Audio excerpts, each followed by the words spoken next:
इस वीडियो में हम प्रॉब्लम सॉल्विंग का एक तारुफ पढ़ेंगे, जिसके अंदर हम ये जानेंगे कि किसी भी खास मसले को किस तरह से हल किया जाता है। डेली लाइफ में हमारे पास बहुत सारे प्रॉब्लम्स होते हैं। मिसाल के तौर पे ये हमने कुछ यहाँ पे एग्जांपल्स ली हैं सिर्फ समझने के लिए कि किसी प्रॉब्लम को किस तरह से हल किया जाता है।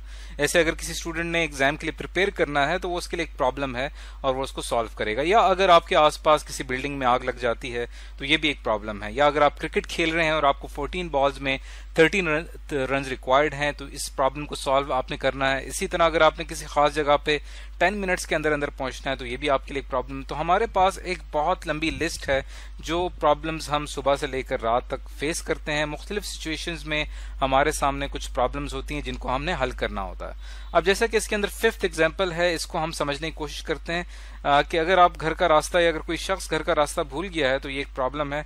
इसको हल करने के लिए हम क्या तरीकेकार अपनाएंगे इसको हम समझते हैं।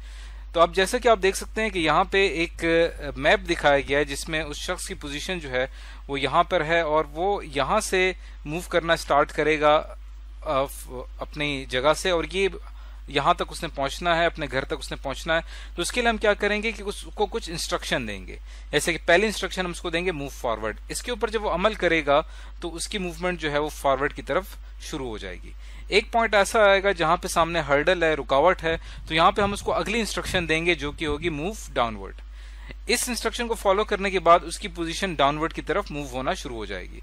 इस पॉइंट पर पहुंच के यहाँ पे उसने डिसीजन लेना है, यहाँ पे उसने फैसला करना है कि उसने डाउनवर्ड ही मूव करना है या उसने राइट मूव लेना है। तो अगर हम डाउनवर्ड पोजीशन की या डाउनवर्ड पाथ का एनालिसिस करें, ये पाथ आगे चलकर यहाँ पे आके क्लोज हो जाता है।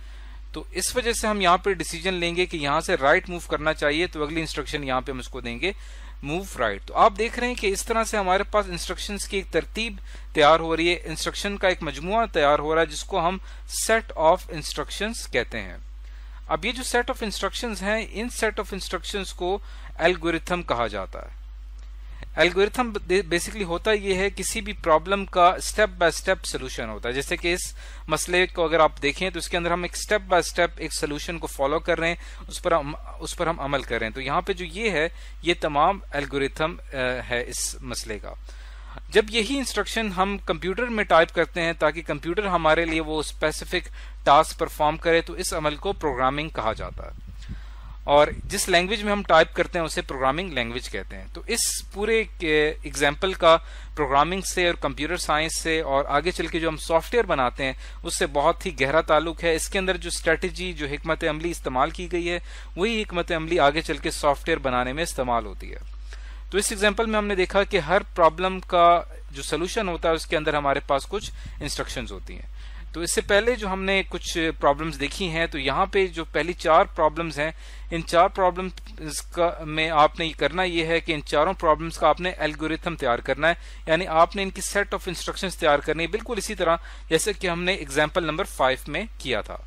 तो इस वीडियो में आज हमने सीखा कि प्रॉब्लम सॉल्विंग किसे कहा जाता है और किसी खास मसले को हल करने का क्या तरीकेकार होता है।